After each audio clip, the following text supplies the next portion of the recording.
Você tem medo de fantasmas? Pois hoje nós vamos começar a falar sobre eles. Mas não os fantasmas que assombram uma casa, um castelo, mesmo um cemitério. Nós vamos falar sobre os fantasmas de todo um continente. E para começar, nada melhor do que um dos maiores romances latino-americanos de todos os tempos, Pedro Páramo, do mexicano Juan Rulfo. Mas isso, é claro, após a vinheta. Olá, sou Diego e esse é o primeiro de uma série de vários vídeos, então, nos quais eu vou falar sobre os fantasmas na literatura. Mas não a partir desses textos sobre os quais geralmente se fala, né, que são, enfim, predominantemente europeus ou estadunidenses. Aqui não vai ter análise sobre Daniel Defoe, Shirley Jackson ou similares. Porque, na verdade, os fantasmas sobre os quais eu vou falar não são apenas os fantasmas dos que se foram, né, mas sim os fantasmas de todo um continente. O nosso continente. América Latina e Caribenha. Então, antes que eu me esqueça, peço para deixar aí o seu like, se inscrever no canal e compartilhar o conteúdo, caso vocês estejam aí me acompanhando. Eu escolhi falar sobre os fantasmas latino-americanos porque, no final, eles são os nossos fantasmas, não é? E vou começar falando então sobre os fantasmas de Juan Rulfo, aproveitando aí o filme da Netflix. Juan Rulfo nasceu no México em 1917, morreu nesse mesmo México em 1986. Ele é considerado por figuras como Jorge Luis Borges, Gabriel Garcia Marques e Julio Cortázar como uma espécie de mestre. A gente pode dizer, sem medo de errar, que Rulfo é um dos maiores escritores latino-americanos de todos os tempos. E sem dúvida um dos maiores a ter escrito em castelhano. Poucos escritores podem se gabar do fato de que a sua obra se coloca como um antes e um depois em relação a todo um continente, né? O Juan Rulfo muito bem poderia ter se gabado disso. Porque existe uma literatura latino-americana e caribenha antes de Juan Rulfo e outra depois dele. Mas o Rulfo era de poucas palavras. Ué, Diego, mas o homem não era escritor? Sim. Mas o mexicano, além de ser um dos mais importantes escritores latino-americanos, era também um dos mais silenciosos. Escritas, ele não deixou mais do que 400 páginas. Na vida, publicou apenas 3 livros, né, sendo que o terceiro deles foi só por insistência de um amigo. O Chão em Chamas, de 1953, Pedro Páramo, de 1955, e O Galo de Ouro, de 1980. Durante esse ato de 25 anos, né,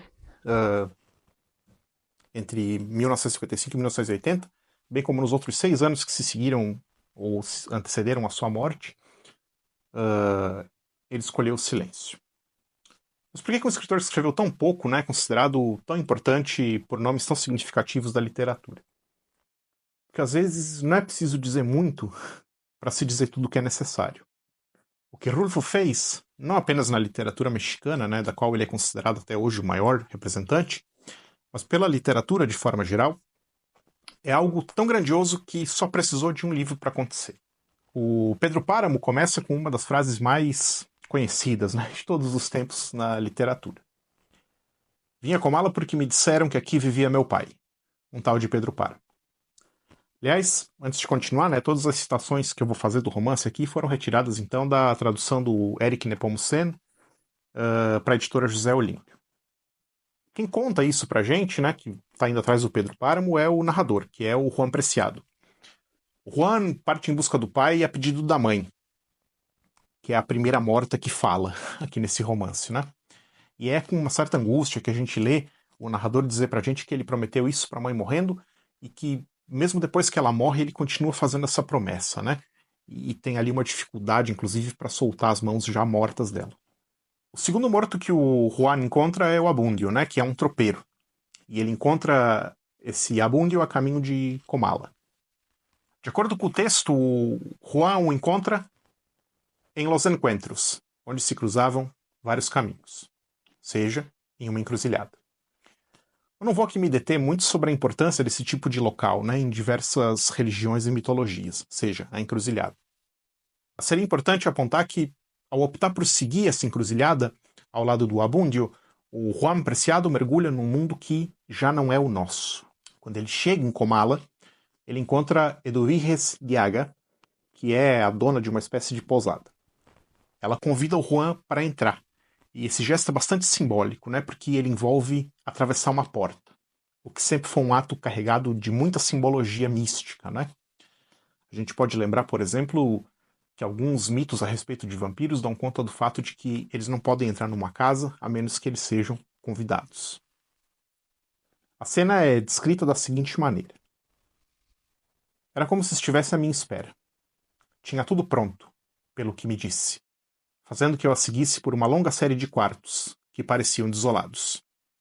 Mas não, porque assim que me acostumei ao escuro e ao delgado fio de luz que nos seguia, vi crescerem sombras em ambos os lados, e senti que íamos caminhando através de um corredor estreito, aberto, entre vultos. Antes disso, o Abundio já tinha falado pro Juan, né, enquanto eles estão ali a caminho de Comala, que ele, Abundio, também era filho do Pedro Páramo e que o Pedro Páramo já tinha morrido fazia muitos anos. Só que mesmo assim, o Juan continua em direção a Comala, já sem muito saber porquê. A partir daí o texto, enfim, de forma bastante revolucionária, né, em termos de narrativa, se quebra, né, ele se dobra às vozes de diversos narradores, dos quais o próprio Pedro Páramo vai ser um, inclusive, né? O Pedro Páramo narra a impressão que ele tem ao ver a mãe, né, ainda pequeno, e que a sua sombra, escorrida rumo ao teto, longa, estendida, dava a impressão de que as vigas do teto a devolviam aos pedaços, despedaçada. Será que o Pedro Páramo, né, esse personagem que ao longo do texto então a gente vai aprender a odiar, estava falando da sombra da mãe ou da sombra do próprio continente? A América Latina, ela mesma, né, esse continente de sombras que foi devorado e devolvido aos pedaços, despedaçado, é possivelmente a principal personagem de Pedro Páramo. Para além de todos esses fantasmas que narram as suas desventuras numa terra na qual nada cresce e na qual o próprio tempo parece parado. Como declara o Miguel Páramo, né, que é um dos muitos filhos de Dom Pedro Páramo, e o único que ele reconheceu, inclusive, né, não achei o povoado. Havia muita neblina ou fumaça, ou sei lá o que. Mas o que sei é que Contla não existe. Contla é um vilarejo, né, perto de Comala, no qual o Miguel, que é um personagem tão odioso quanto o pai, vai encontrar uma namorada, né? Só que Contla, na verdade, é o continente que até hoje todos nós estamos tentando encontrar, né? Em meio à fumaça e à névoa. Porque, sejamos honestos, né? Especialmente nós, brasileiros, dificilmente nos vemos, né? Ou nos encaramos, ou nos entendemos enquanto latino-americanos e caribenhos, né? Não. A gente é europeu, né? A gente lê literatura europeia. Os nossos clássicos são europeus. A gente consome de uma forma até meio bovina, né? O cinema hollywoodiano. América Latina e Caribenha nunca foi o nosso continente, né? Assim como Contla não existe para o Miguel Páramo. Um fato interessante, inclusive, né? No romance do Rulfo não há indígenas, salvo por um episódio, no qual eles vêm para Comala vender ervas e plantas, né? Eles chegam com a chuva e com ela vão embora. E essa passagem é descrita da seguinte maneira. Os índios esperam. Sentem que é um dia de maus agouros. Talvez por isso tremem embaixo de suas molhadas vestimentas de palha. Não de frio, mas de temor. Ou seja, os indígenas sabem. E assim como eles vêm, eles vão. Os índios levantaram suas bancas quando escureceu. Tomaram o rumo de Apango, de onde tinham vindo. Então será outro dia, disseram. Ou seja, eles estão perdidos nessa mesma névoa densa, né, nessa chuva que primeiro faz eles esperarem e depois faz eles irem embora dizendo que amanhã eles vão retornar, né, e que amanhã vai ser outro dia. E eles vão embora rindo e cantando, né? Só que esse outro dia, no qual possivelmente eles vão retornar, como por sinal tudo em Pedro Páramo, vai fazer com que eles retornem somente como fantasmas. Curiosamente, por mais que o Rufo tenha dedicado apenas 2 parágrafos, né, do seu mais famoso romance aos indígenas, ele vai dedicar, por outro lado, todo o resto da sua vida ao trabalho no Instituto Nacional Indigenista do México, no qual ele vai editar, inclusive, uma das mais importantes obras de antropologia contemporânea e antiga daquele país.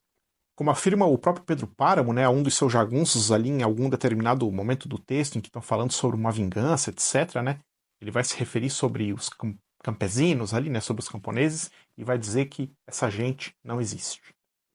caso dos indígenas, né, essa gente sobre a qual o Pedro Páramo se refere, não é mais do que um eco. Como a própria voz, né, do Juan Preciado, que em um dado momento, caminhando ao lado de uma mulher chamada Damiana Cisneros, pergunta para ela se ela está morta. Nesse momento a mulher some e o Juan fica só com o eco da própria voz chamando o nome dessa Damiana, né? Eu não vou falar mais sobre o romance especificamente, né, até para não estragar a leitura de vocês, né, caso vocês ainda não tenham lido Pedro Páramo.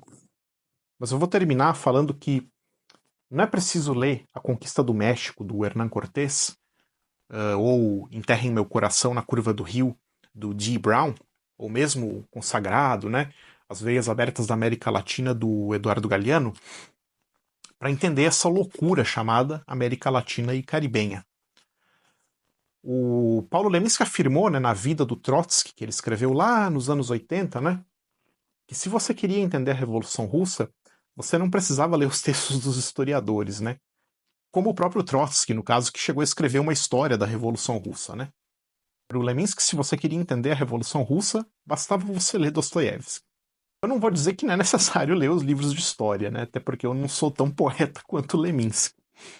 Mas o que eu vou dizer é que ler Pedro Páramo é, ou pelo menos deveria ser, a obrigação de todo latino-americano e caribenho.